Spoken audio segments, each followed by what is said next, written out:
എന്നത് ഈ സ്ത്രീകളുടെ മാത്രം ഒരു പ്രശ്നമാണോ? 40 ഇയേഴ്സ് കഴിഞ്ഞാൽ അപ്പൊ തന്നെ ഒരു ഇൻഫെർട്ടിലിറ്റി ആ സ്പെഷ്യലിസ്റ്റിനെ കാണണം എന്നാണ്. കാണണം. അൺപ്രൊട്ടക്റ്റഡ് ആയിട്ടുള്ള സെക്ഷൽ ഇന്റർകോഴ്സ് എല്ലാ മന്തും ആ സമയത്ത് കോണ്ടാക്ട് ചെയ്താലേ നമ്മൾ പ്രഗ്നന്റ് ആവുള്ളൂ. സ്വാഗതം. നമ്മുടെ ഇന്നത്തെ അതിഥി doctor Athira Subhash. She's A consultant at KJK infertility hospital, Trivandrum. എപ്പോൾ മുതലാണ് ഒരു കപ്പിൾ അവരുടെ വന്ധ്യതയെ കുറിച്ചൊന്ന് വറി ചെയ്ത് തുടങ്ങേണ്ടത്? 1 year of unprotected sexual intercourse എന്ന് വെച്ച് കഴിഞ്ഞാൽ വേറെ പ്രൊട്ടക്ഷനോ അങ്ങനെ കോണ്ടം അതൊന്നും യൂസ് ചെയ്യാൻ പാടില്ല. കോണ്ടം അല്ലെങ്കിൽ പിൽസ് അങ്ങനത്തെ Okay, ഒന്നും okay. എടുക്കാതെ അൺപ്രൊട്ടക്റ്റഡ് ആയിട്ടുള്ള സെക്ഷൽ ഇന്റർകോഴ്സ് എല്ലാ മന്തും റെഗുലർ ആയിട്ട് കോണ്ടാക്ട് ചെയ്യുന്നുണ്ട് ഹസ്ബൻഡും വൈഫും കൂടെ. എന്നിട്ടും ട്രൈ ചെയ്തിട്ടും കൺസീവ് ചെയ്യാൻ പറ്റുന്നില്ല. പക്ഷേ ജസ്റ്റ് കൺസീവ് ചെയ്യാൻ പറ്റുന്നില്ല എന്നുള്ളത് മാത്രമല്ല, നമ്മൾ അവിടെ ഒരു ഏജ് ഫാക്ടർ വരുന്നുണ്ട്. Okay. എന്ന് വെച്ച് കഴിഞ്ഞാൽ ലൈക്ക് 35 ഇയേഴ്സ് വരെയൊക്കെ ആണെങ്കിൽ നമ്മൾ ഒരു വർഷത്തോളം കൺസീവ് ചെയ്യാൻ വേണ്ടിയിട്ട് അൺപ്രൊട്ടക്റ്റഡ് ആയിട്ട് ട്രൈ ചെയ്തിട്ടും പ്രഗ്നന്റ് ആവുന്നില്ല എന്നുണ്ടെങ്കിലാണ് നമ്മൾ ഇൻഫെർട്ടിലിറ്റി എന്ന് വിളിക്കുന്നത്. 35 ഇയേഴ്സിന് താഴെയാണെങ്കിൽ. Okay. 35 to 40 ഇയേഴ്സ് എന്ന് പറയുമ്പോഴത്തേക്ക് 6 months നമ്മൾ ഒരു 1 year വരെ വെയിറ്റ് ചെയ്യത്തില്ല. 6 monthsന് മാത്രമേ നമ്മൾ ട്രൈ ചെയ്യത്തുള്ളൂ. Okay.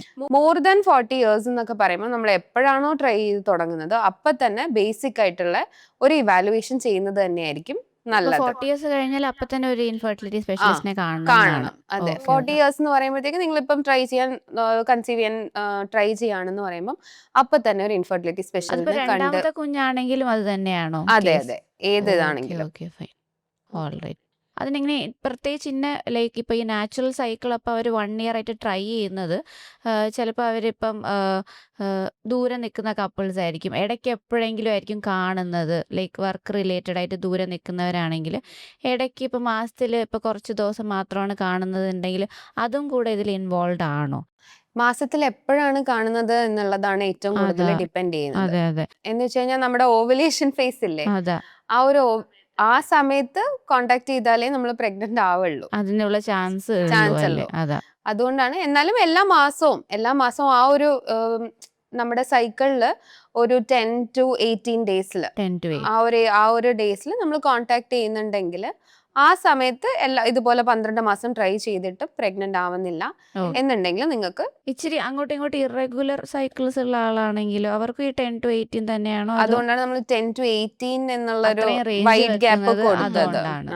Okay okay, fine, that's good. ഈ വന്ധ്യത എന്ന് പറയുന്നത് ഈ സ്ത്രീകളുടെ മാത്രം ഒരു പ്രശ്നമാണോ? ഒരിക്കലും അല്ല. ഇൻഫെർട്ടിലിറ്റി എന്ന് പറയുന്നത് എപ്പോഴും ഒരു കപ്പിൾ പ്രോബ്ലം ആണ്. എന്ന് വെച്ച് കഴിഞ്ഞാൽ നമ്മളിപ്പം ഒരു 30 to 40% ഫീമെയിൽ ഫാക്ടേഴ്സ് ആകാം. ബാക്കി അതുപോലെ തന്നെ 30 to 40% ഇമ്പോർട്ടൻ്റ് ആണ് മെയിൽ ഫാക്ടേഴ്സും. ബാക്കി വരുന്ന ഒരു 20%, ഒരു 10 to 20% എന്ന് പറയുന്നത് രണ്ടുപേരുടെയും പ്രശ്നം അല്ലെങ്കിൽ അൺഎക്സ്പ്ലെയിൻഡ്. അതെ, അങ്ങനെ വരാം. എന്ന് പറയുമ്പോൾ എപ്പോഴും ഒരു 50-50% ആണ് രണ്ടുപേർക്കും അതിൽ ഇൻവോൾവ്മെന്റ് ഉള്ളത്. ഇപ്പൊ ട്രീറ്റ്മെന്റിന് വരുന്നവര് ഈ ഒരു കാര്യം നമ്മൾ പറയുമ്പോൾ അത് അക്സെപ്റ്റ് ചെയ്യുന്നുണ്ടോ?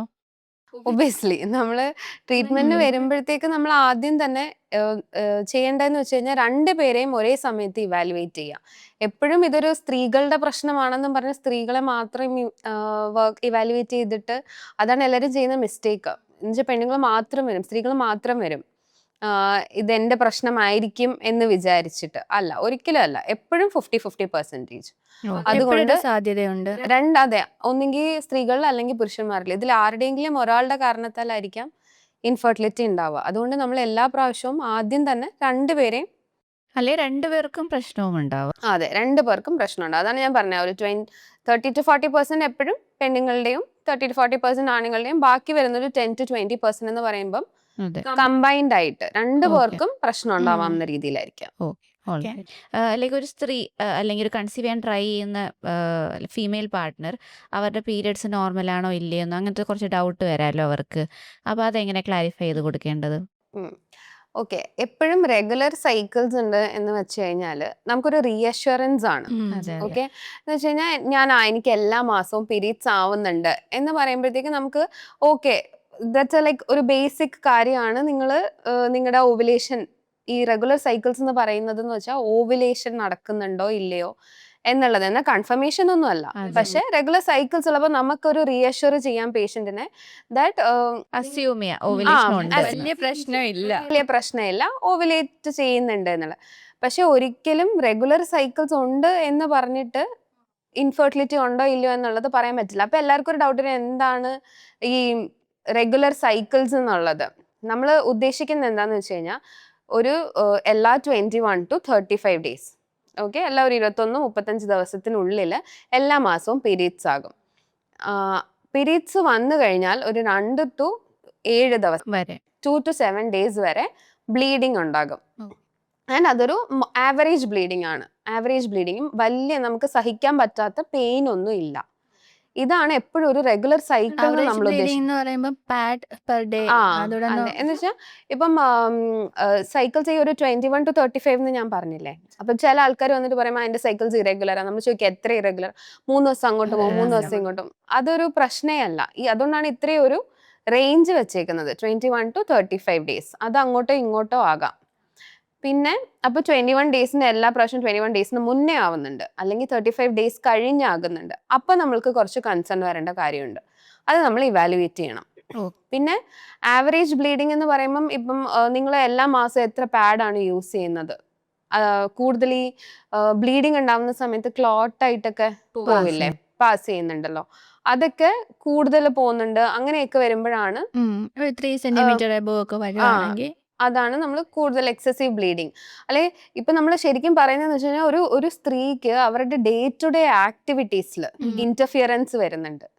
അതാണ് നമ്മൾ ഹെവി മെൻസ്ട്രൽ ബ്ലീഡിങ് അല്ലെങ്കിൽ അബ്നോർമൽ യൂട്രൈൻ ബ്ലീഡിങ് എന്ന് നമുക്ക് പറയാം. എന്ന് വെച്ചാൽ എങ്ങനെ നമുക്ക് ഇപ്പം വർക്ക് ചെയ്യുന്നവരാണെങ്കിൽ വർക്ക് ചെയ്യാൻ പോകാൻ പറ്റുന്നില്ല.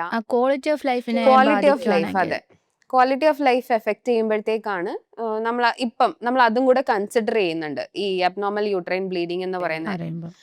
പിന്നെ പെയിൻ എന്ന് പറയുമ്പം ചെറിയൊരു മൈൽഡ് സ്പാസ്മോഡിക് ആയിട്ടുള്ള ചെറിയൊരു നമുക്ക് ഇപ്പം പീരീഡ്സ് ആയപ്പോൾ തൊട്ടുള്ള ചെറിയ ക്രാംസ് ഒക്കെ നമുക്ക് ടോളറേറ്റ് ചെയ്യും, അല്ലെങ്കിൽ ഒരു ടാബ്ലറ്റ് എടുത്തു കഴിഞ്ഞാൽ അത് കൺട്രോൾ ചെയ്യും എന്നൊക്കെയുള്ള മൈൽഡ് മോഡറേറ്റ് പെയിൻസ് കുഴപ്പമില്ല. പക്ഷെ ചിലർക്ക് ഈ എൻഡോമെട്രിയോസിസ്, അഡിനോമയോസിസ് അങ്ങനെയൊക്കെയുള്ള യൂട്രസിന്റെ ചില പ്രശ്നങ്ങൾ ഉള്ളവർക്ക് ഭയങ്കര വേദനയായിരിക്കും, സഹിക്കാൻ പറ്റാത്ത വേദന, അതിൻ്റെ കൂടെ ഛർദില്, തലകറക്കം, ഇങ്ങനെയൊക്കെ വരുന്നതാണ് നമ്മൾ എക്സസീവ് പെയിൻ എന്ന് പറയുന്നത്.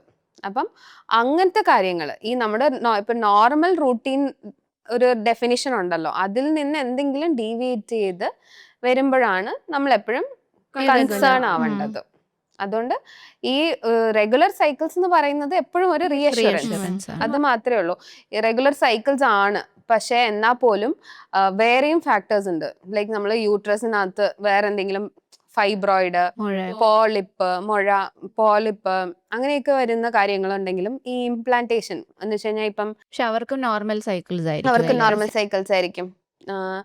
അപ്പം അങ്ങനെയുള്ളവർക്കൊക്കെ കൺസീവ് ചെയ്യാനുള്ള ബുദ്ധിമുട്ടുണ്ടാവും. പിന്നെ വേറൊരു മെയിൻ ഫാക്ടറാണ് ട്യൂബ് ബ്ലോക്കോ അല്ലെങ്കിൽ ട്യൂബിന് എന്തെങ്കിലും പ്രശ്നം ഉണ്ടെങ്കിൽ പോലും ഈ നമ്മുടെ ഓവറിൽ നിന്ന് റിലീസ് ചെയ്യുന്ന എഗ്ഗും സ്പേമും തമ്മിൽ കോണ്ടാക്ട് ചെയ്യാൻ പറ്റില്ല. അതാണ് അതിൽ ഏറ്റവും ഇമ്പോർട്ടന്റ് ഫാക്ടർ. ഈ സ്പേമും എഗ്ഗും തമ്മിൽ കോണ്ടാക്ട് വന്നാൽ മാത്രമേ ഫെർട്ടിലൈസേഷൻ നടക്കുള്ളൂ. അവര് മീറ്റ് ചെയ്യണം. അതെ. അപ്പം അത് ഫെർട്ടിലൈസേഷൻ നടന്നു കഴിഞ്ഞിട്ടാണ് നമ്മുടെ യൂട്രസിനകത്ത് വന്നിട്ട് ഇംപ്ലാന്റ് ചെയ്യുക. അപ്പം ആ ട്യൂബൽ ഫാക്ടേഴ്സും എപ്പോഴും മാറ്റർ ചെയ്യാൻ പറ്റും. മനസ്സിലായി. ഓക്കെ.